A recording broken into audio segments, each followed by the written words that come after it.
It sounds like a conspiracy theory, but I'm kind of into it because it sounds like a conspiracy theory. And I think more importantly, it's possible. I think it's possible. Anything can happen. I have $4 in my bank account. I'm eating salami right now. My roommate came back and took all of our silverware. I don't have any forks in my house. That is crazy. What is even happening? What is like?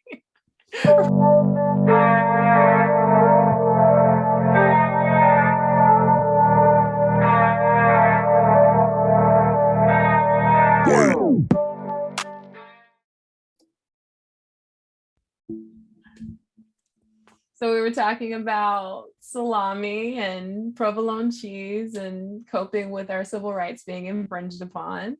Oh yeah, I'm not even doing an intro on this right now. Like, I don't know if we should even talk about the book or if we should even just like talk about all the ways that mostly people of color and people with lower incomes and disenfranchised populations are going to be mostly affected by this situation. Mm-hmm. And I'm eating salami.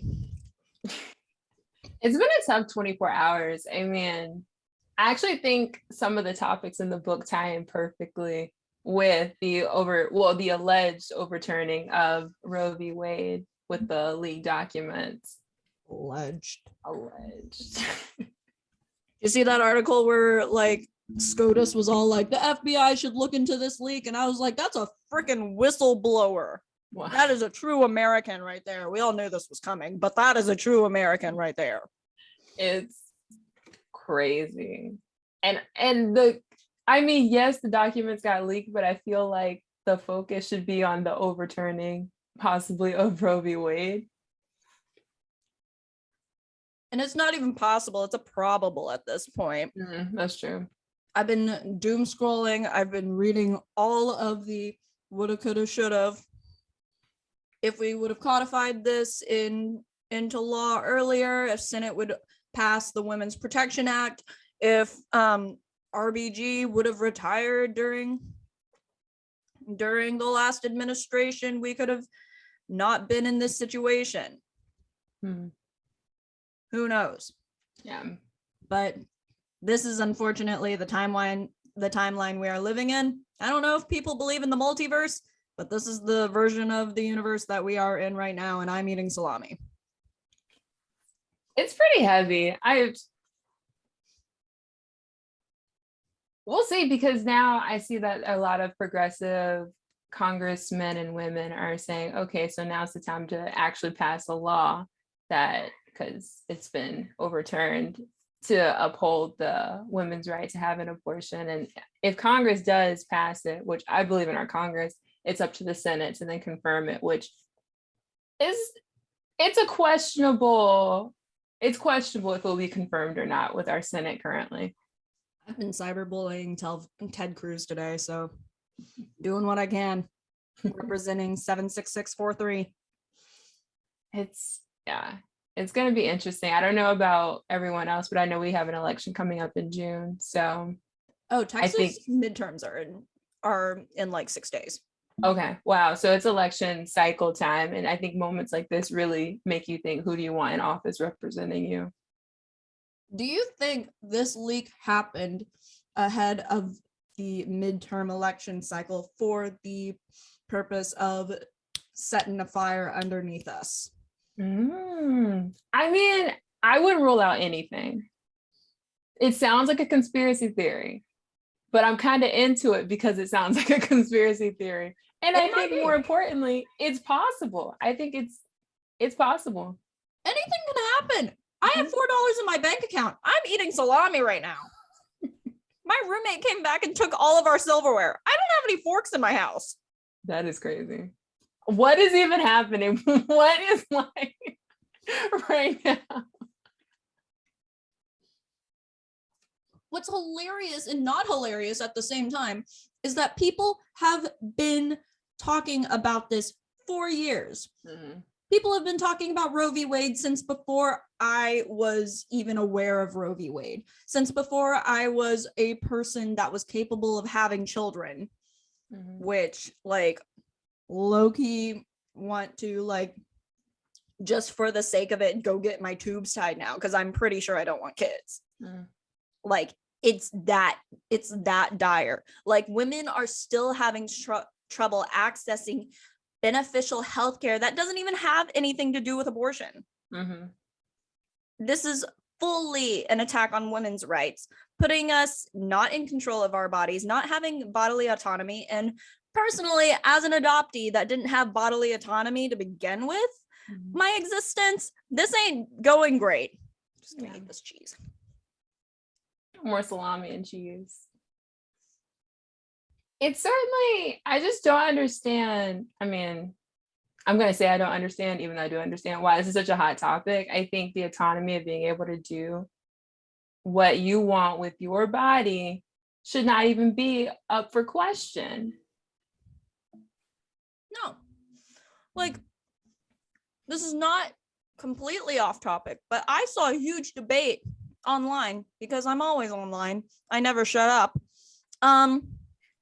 About a parent cussing out a teacher because the teacher tried to tell the parent to invite the entire class of 35-year-olds, 30 kindergartners, to their house for a birthday party. And the teacher overstepped by telling the parent, no, you have to host all of these 5-year-olds and you have to host all their parents too. And the parent was like, well, this is my private property. For a private event that has nothing to do with school, that is not happening during school hours, that I am hosting at my own home for my own child. So you can go F yourself for trying to tell me what I can do in my own home. Our bodies are our home, and the government is the kindergarten teacher.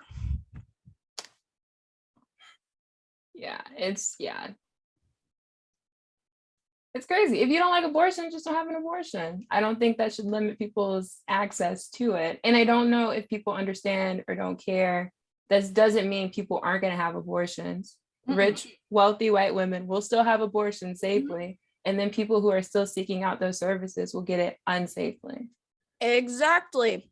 Whenever we're talking about like lives at stake, whenever people are calling themselves pro-life, they are thinking of fetuses' lives. They're not thinking about the mother's life, because they are basically just putting women at the same level as a human incubator.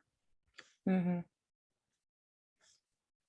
then if you're really pro-life, what about the life of the kid after they're born from someone who did not want to have them? And then in a society where we feel like everybody should have to do everything on their own, you're already at such a disadvantage. You don't get like any support.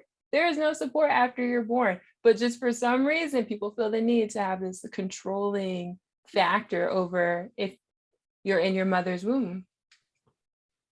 I'm pretty sure I looked up the most current something, like numbers or whatever. To give birth in a hospital costs at least $15,000 after insurance, yo. Wow. Forget it if the baby is born a little early, has jaundice, is in the ICU, in the NICU.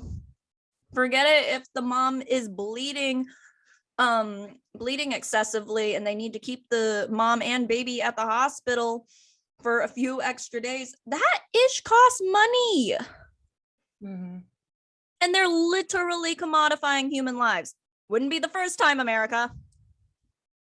I think one of the important points is that that's after insurance. So if you are employed, you have insurance through your employer, because we decided as a society that your ability to get somewhat affordable healthcare, not really affordable, but not completely unaffordable healthcare, depends on who you work for, but $15,000 approximately after insurance. I mean, I work and I can't afford that. And that is loose definition of what is healthcare, because abortion care is healthcare. First of all, anyone who tells me otherwise, look, we can go do this right here. Like I've had so much coffee in the last, like, not even 24 hours, like it's been a week. I'm ready to go to fisticuffs with someone, as Caroline would say, our friend Caroline. Hannah is choosing violence today. It's fine. It's fine. There's only so many times you can tweet angrily at Ted Cruz before it starts to lose its fire. That's when you start calling his office. I was about to say, I don't know if I'll ever get tired of just like constantly being in his ear, you know, in different ways. I just think that if I could just aggravate him a little bit, then that's like success.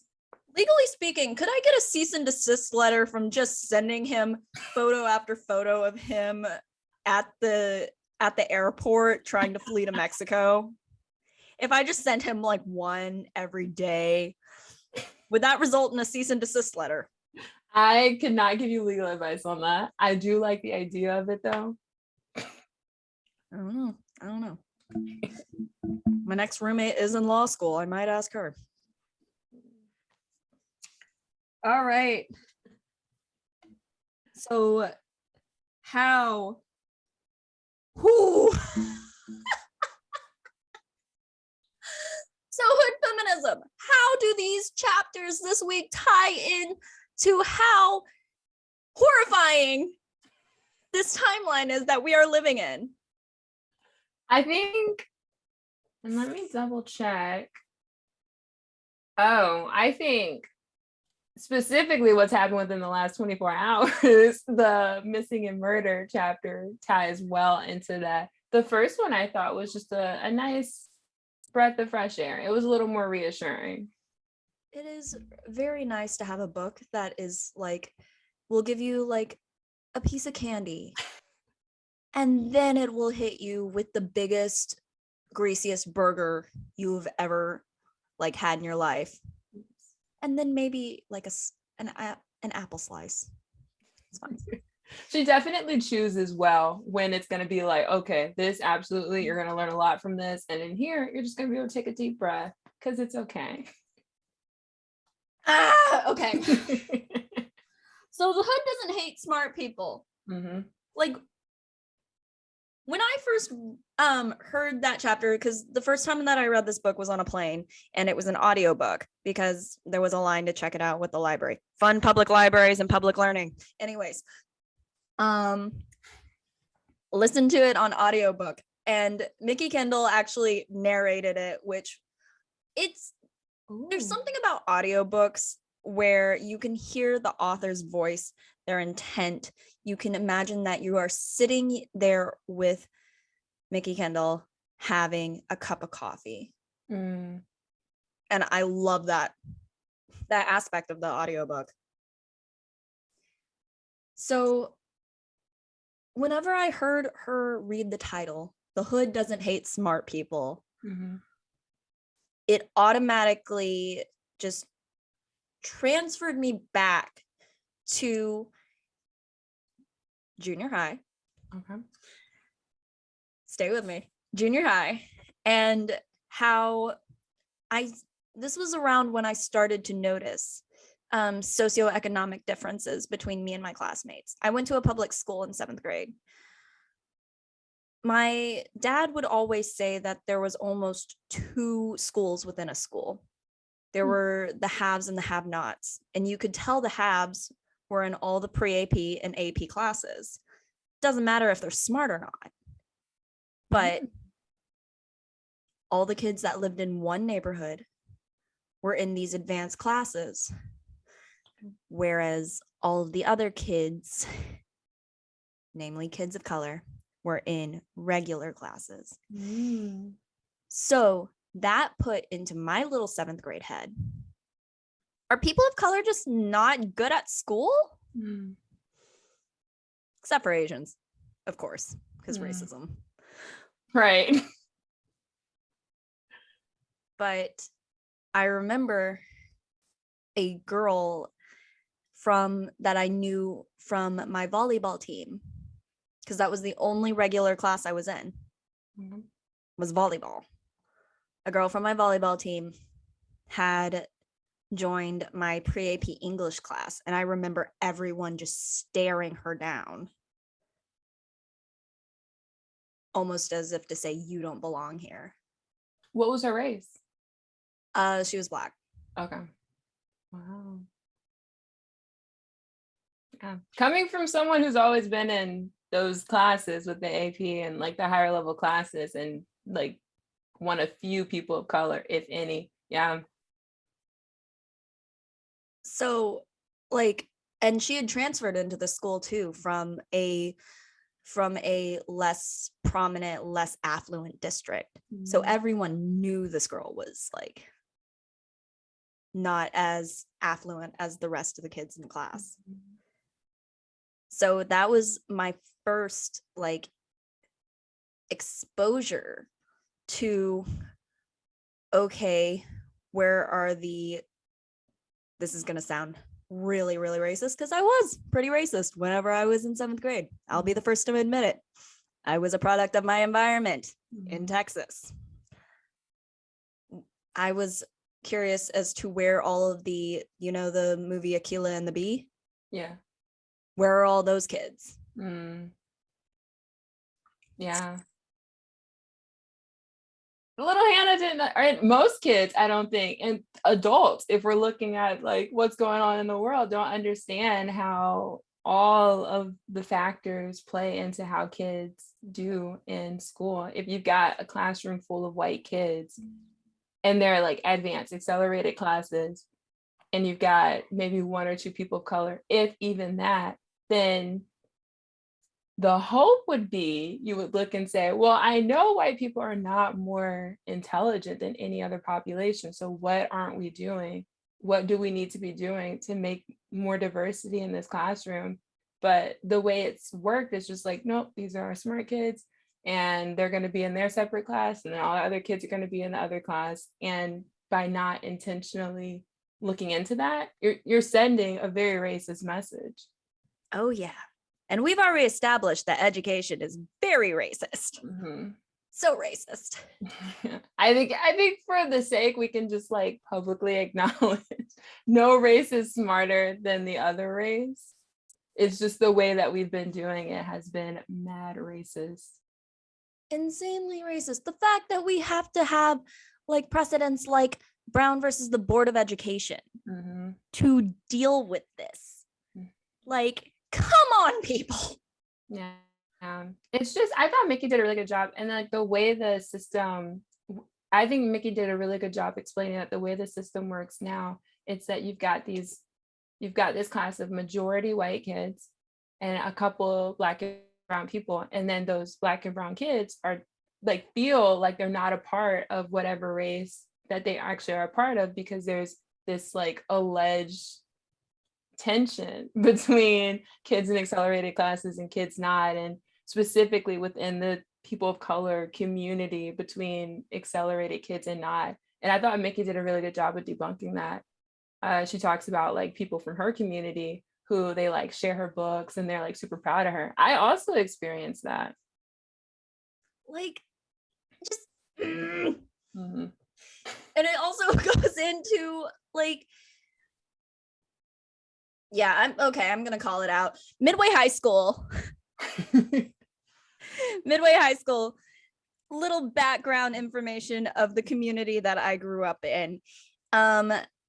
Direct result of white flight. If you don't know what white flight is, have fun in that Google rabbit hole. Anyways, so once they started going towards desegregation of schools, all the white people moved out to the burbs, right? So when I was in social work school at Baylor, we actually did a demographic poll of the surrounding community, and a large majority of Midway, where I went to school, was white. But we did a like retrospective analysis to where we looked at the demographics in the 90s versus the demographics in the 2000s and the 2010s. And what we saw was that there were more people of color because the area was getting more affordable. Okay. More affordable to live in.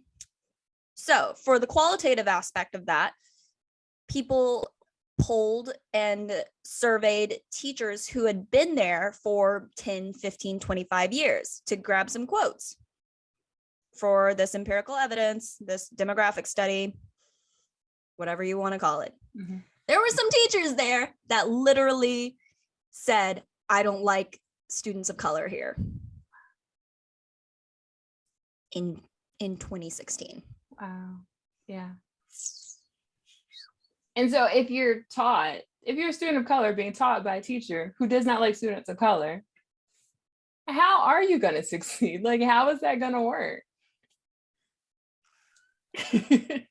That's crazy. I mean, it makes you think about teachers who are in classrooms. There are great teachers that are not racist. There are also very racist teachers. In all professions, I feel like that is true.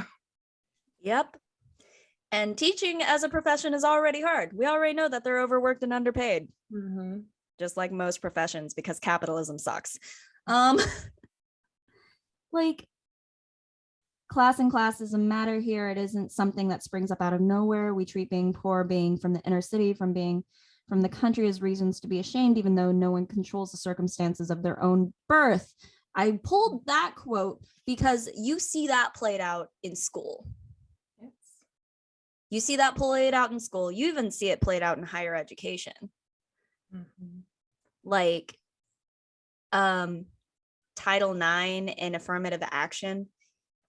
Whenever you as a person of color or a person that is of a minority population having your merits questioned because of affirmative action, when the real people that actually benefit most from affirmative action are white women. Yeah, it's unfounded. It's really discouraging. I wonder if people understand. I'm gonna try not to botch this.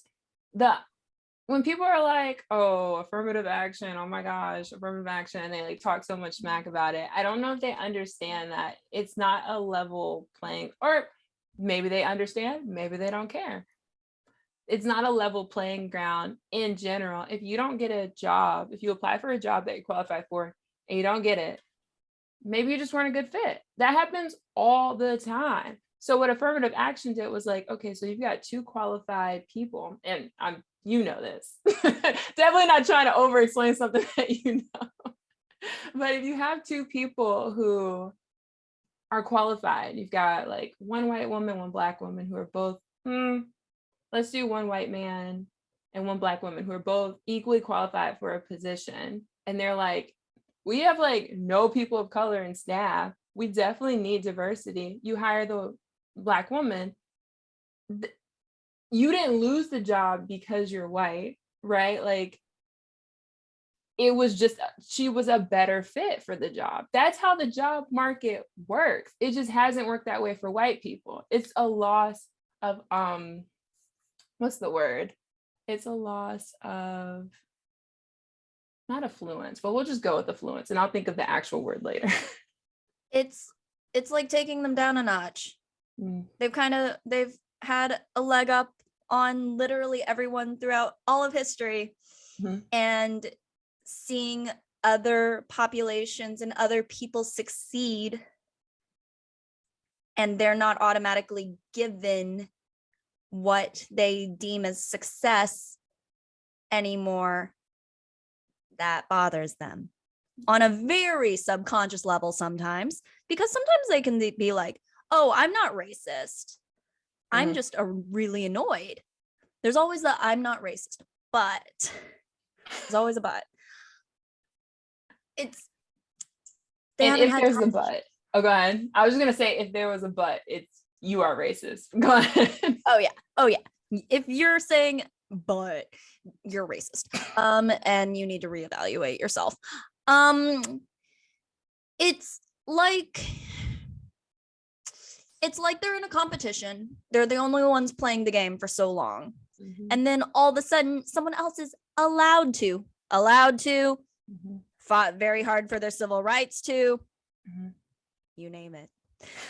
And there's competition now. And so if they're throwing a hissy fit that they actually have competition and they're not just given anything, and then they try to gaslight the people of color, the people of minority population, in just saying, oh, you were just handed this. You want to talk about being handed things? Let's talk about the entirety of the 1800s.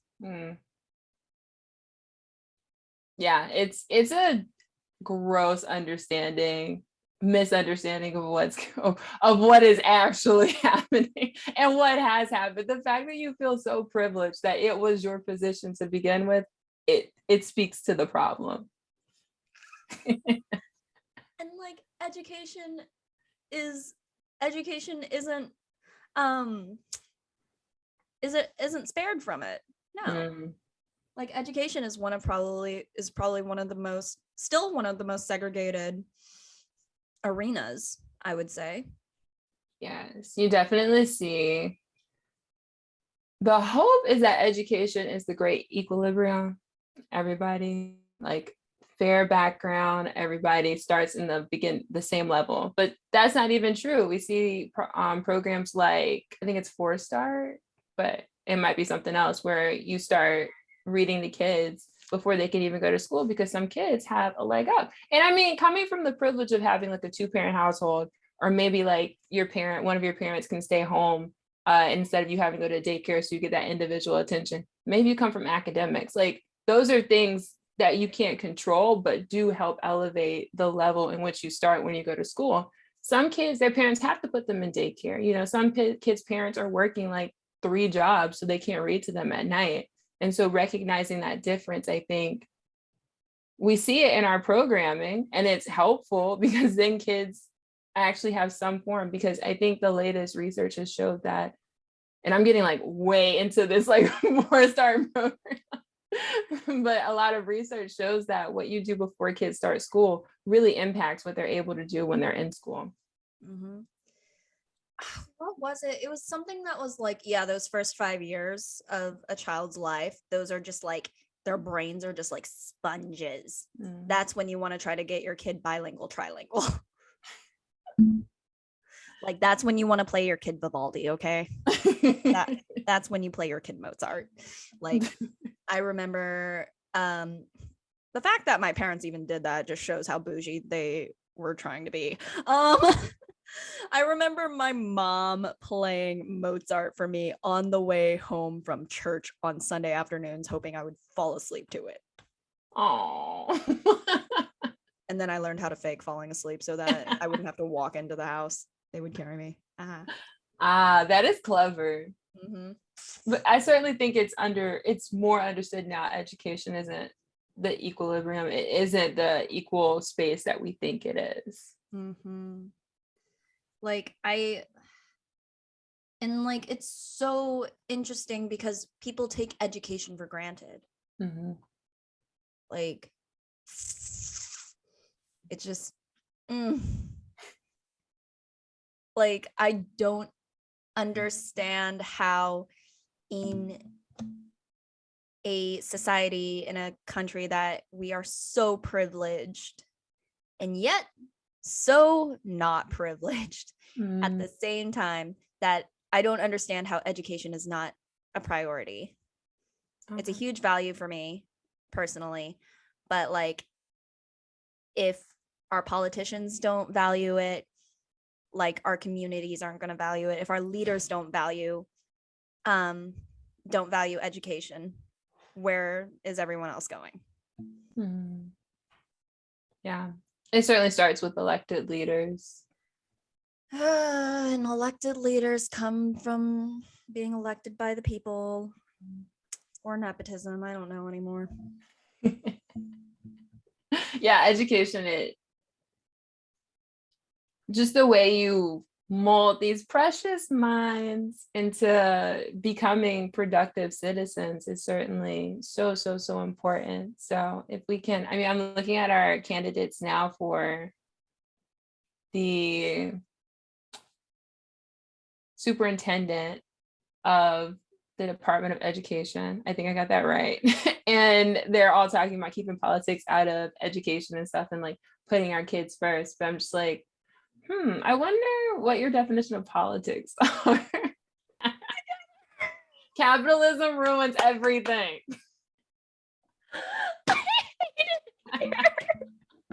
we had to take a break for those who are coming and joining. If you, And we're- yeah, just we had to partake in capitalism, but we're back.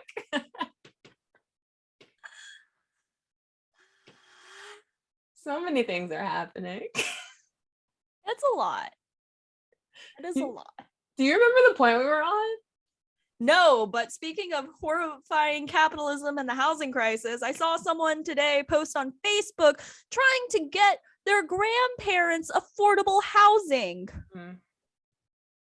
after triple bypass surgery. So they can't live in a walk-up. And I was just like, but they make just barely over the threshold to qualify for Medicaid. Okay. Hate Yeah.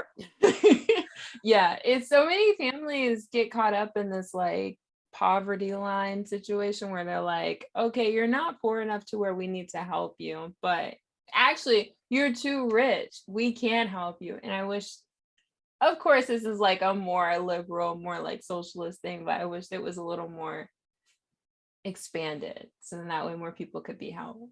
Universal basic income. No, I'm kidding. Yeah. Like, come on, people. Like the poverty line. First of all, if minimum wage hasn't been raised since the 80s, and it has been proven that no one can afford a 1-bedroom apartment working a full-time minimum wage job anywhere in the United States of America, that is all 50 states. And we have oodles of open real estate that doesn't want to lower the price for people to occupy it because they want capitalism. So there is, like, we could solve homelessness so easily, people.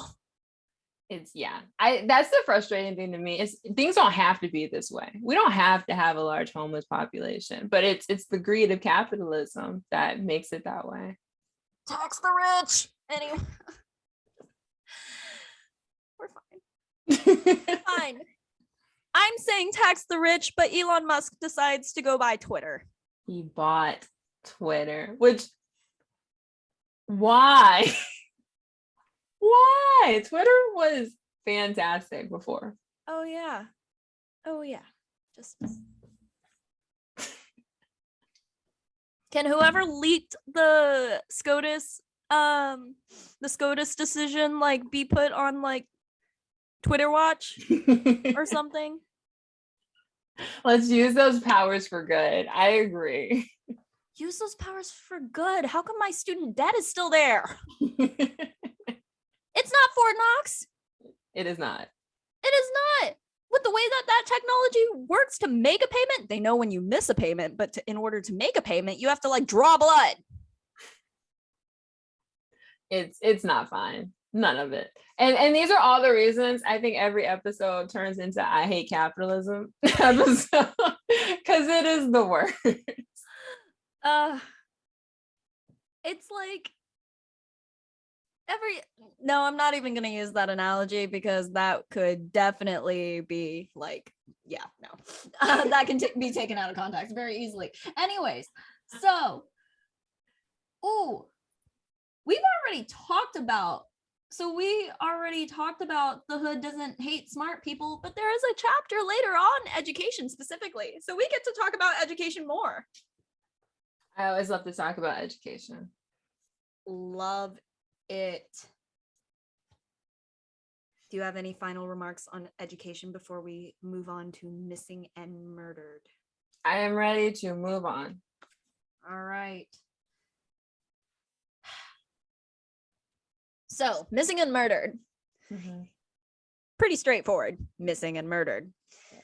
I don't know if our listeners know anything about the statistics of how women of color are overly represented in missing cases files, how women of color are like a majority of the cold case files, how the country and the world seems to be obsessed with quote unquote white missing woman syndrome, Mm-hmm. which, for those of you who do not have Urban Dictionary, means that they focus all of their energy and resources into finding white women where hundreds, if not thousands, of women of color go missing all the time, and people just do not care, Yeah.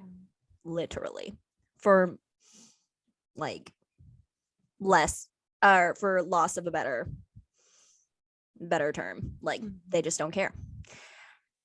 And also, I want to point out that the murder rate for trans women of color is probably the highest Mm-hmm. of that of murdered women.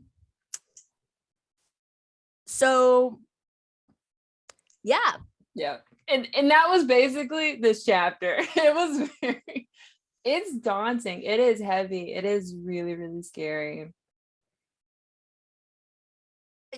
Mm-hmm. When you think about like America's obsession with serial killers, true crime, that whole like cult following of it, Mm-hmm. we remember hearing cases of white people. Mm-hmm. I can think of like all of these just cases of like just white people, but whenever you think, all right, where are the case names, because like I can pull Gabby Petito out of my head, like right there, right off the top of my head. It was everywhere. There were, I want to say, 20 cases that coincided with Gabby Petito's case in the same jurisdiction, Mm-hmm. around the same timeline of missing women of color. And I don't know any of their names. Yeah.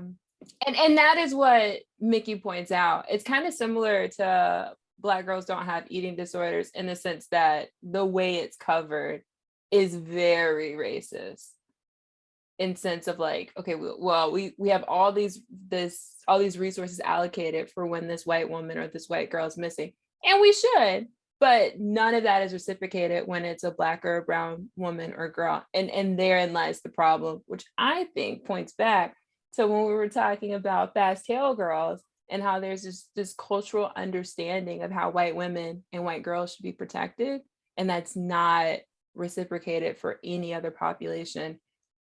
And here we see a consequence of that. I mean, missing women and girls are missing women and girls, regardless of their race. Yep. It also plays into the adultification of women of color. Mm. How, oh no, a missing white girl. Oh no, she must be so scared, so lost. Missing a woman of color. Oh, she can probably handle herself. Mm. Yeah, that's a good point. Mm-hmm. All right. I'm going to pull a quote. Excuses are made about drugs, risky behavior, or simply that a missing person in question is an adult who likely moved on to someone else and somewhere else. Even when the bodies pile up, it's entirely possible that police will ignore them because of their race. Mm. Like there's no speculation around that. That is a blatant call out to the system, to the policing system, to the fact that resources are not allocated towards people of color. Mm. Like there's been a huge resource disadvantage from the very beginning. And why stop at missing women and of color? Right. Yeah. Which makes me think, like, also police are not really a resource. I guess in this specific instance, in terms of like missing people, yeah. But if we're talking about crime, and I know the most common response is more cops, but that's not a resource. And I think the only reason it would maybe be argued for white communities is because they aren't the ones who are brutalized by police. Another quote I'm going to pull from this chapter Kendall references the FBI's National Crime Information Center, and despite being only 13% of the total population, Black Americans account for an average of 34% of all missing persons a year. Yeah. I don't know if you've seen the Instagram missing Black person. I think that's the handle. I can double check it. Maybe. But they report almost daily about ongoing cold cases, ongoing cases of missing Black people that do not get any sort of like news coverage. They're not like shared on Nightline. Like, it's very heartbreaking that people have to resort to their own resources, and I'm grateful for social media and that resources and widespread media have become more accessible. But at the same time, running social media is exhausting. And whenever you're running social media for a person whose life is on the line, and you're just a regular person, like that burden should not have to fall on like one or two people that actually care. Yeah, I was about to say that shouldn't, just like you said, that shouldn't be any one person's responsibility when we have media outlets that do this for other populations that are capable of doing it and just aren't doing it for more vulnerable populations, for Black and brown women. That's also really, I mean, I did not know that number was so high. 34%. 34% of all missing persons. Yeah. Like, I'm pretty sure that women, that people of color are overrepresented in almost every negative category you can think of in this country, even though that this country is still a majority white population. Which, going back to the classroom and the perspective being, oh, this population is just really smart and these populations aren't, I think the perspective on this, it needs to be switched. Like, and then for people to also just realize missing should also equate violence. For someone to go missing, like, no one goes missing for funsies, for funnies. There's always some sort of danger involved. There is violence involved, and getting to the root of that violence as to why a person might have gone missing is also a systemic issue that we have not solved. Yeah. And I don't even think that that's a connection that culturally we've made yet. So I'm glad you brought that up, because I mean, if we're not even acknowledging that it's a form of violence, there's no way there's any sort of a solution even on the horizon. Yeah. Like, not to mention that, like, where was it? There's just a simple lack of investment in the safety of minority populations. There's a lack, because there's lack of interest, there's lack of protections, there's lack of rights, and there's a lack of sense of humanity. Like, if we don't even see these missing people as humans, we're not gonna care.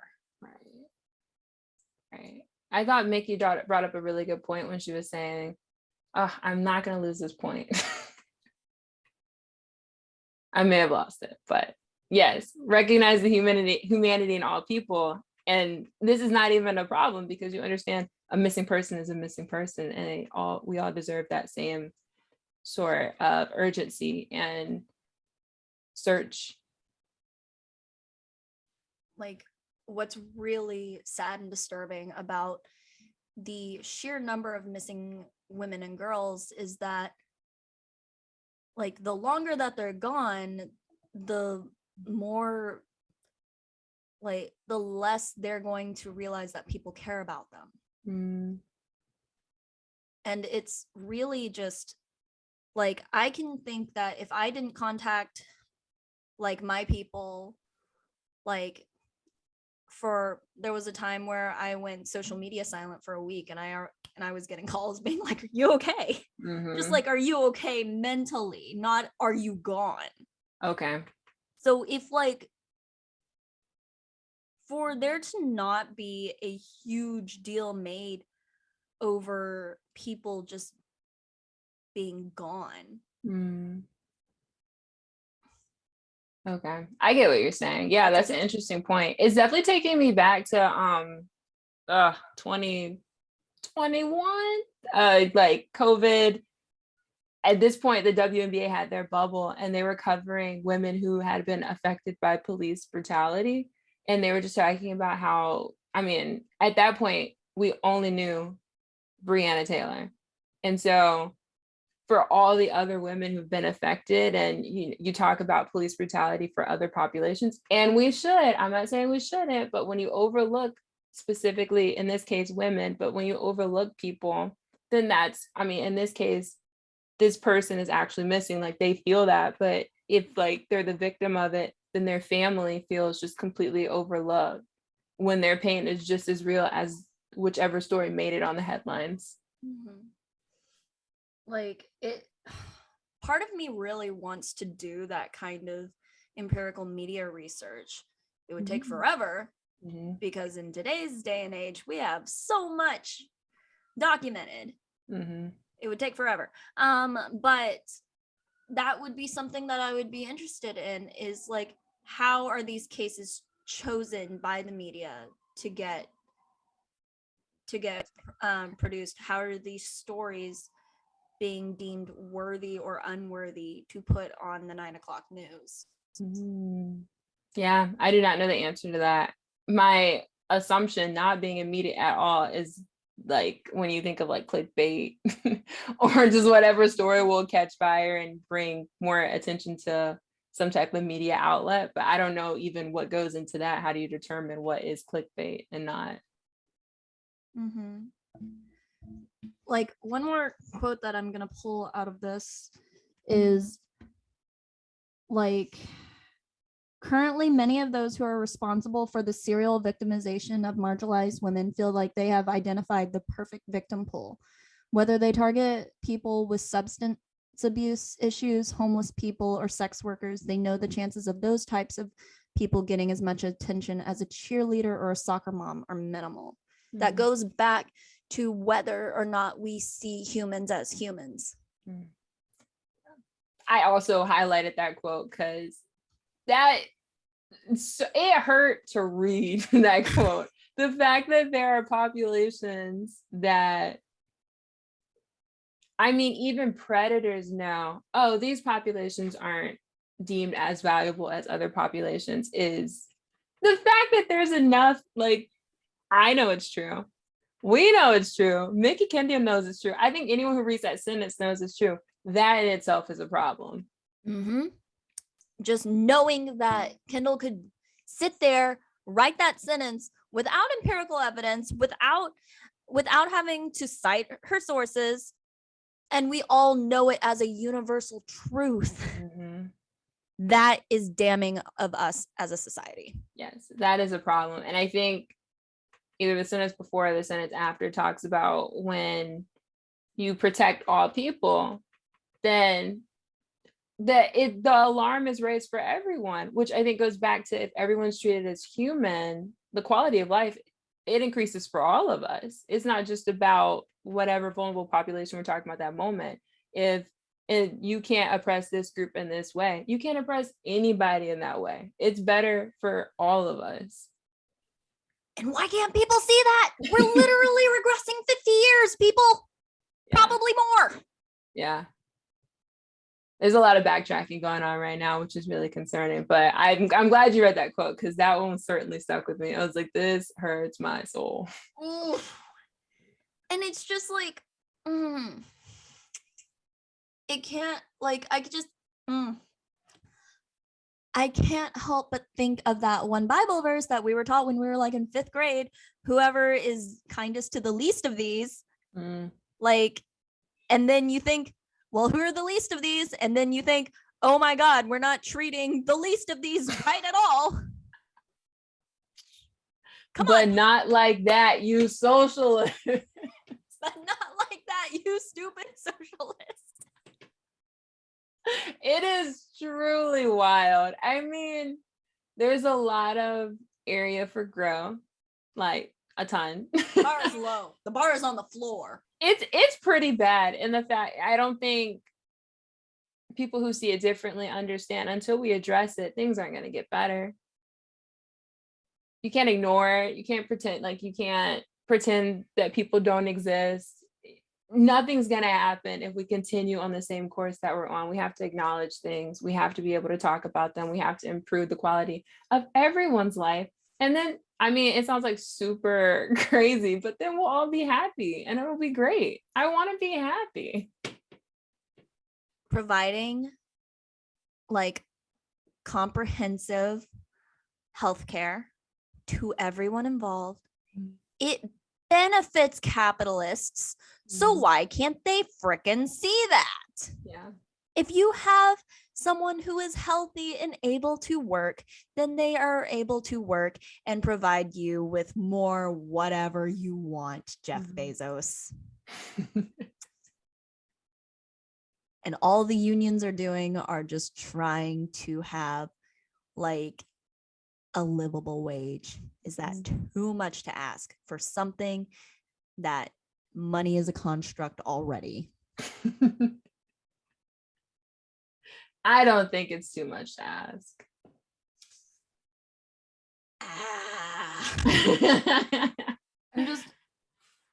I can't freaking out, continuously freaking out. So our next two chapters are going to be kicks in the stomach. Okay. Fear and feminism, and race, poverty, and politics. Interesting. It's gonna be future Hannah and Kara's headache. These are more generic, or these are more general than her typical titles. So this is going to be interesting. Yeah, I think from here on out, they... Ooh, can we skip ahead to reproductive justice? Ooh, no. We got to read in order so that way we can appreciate it more. Spoiler alert, we're reading in order like a book is supposed to be. She wrote it this way, and we will honor her by reading it that way, although I want to skip. Yeah. But we'll just have to wait and see what happens next week. That is, if we aren't, dressed in red and wearing hoods. We'll see what the future holds.